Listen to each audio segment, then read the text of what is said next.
I don't get all the hype about RCS. It's just a name and a logo at the top. Well, first of all, the name and the logo at the top is a big deal. Not just at the top, but it's also in your message thread. You see that name and logo in your message thread.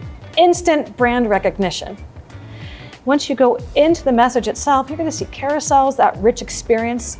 It's creating an in-app experience without having an app. So if I'm a brand and I don't have a high adoption into my app, RCS might be the next place for you to explore because you're getting that in-app experience without having the burden of creating that application yourself. You're going to know when your customer actually read that message, and that gives you metrics to know, ooh, is it a good time for me to send? What time of day should I send this message? How many messages? It might be message overload for my customer.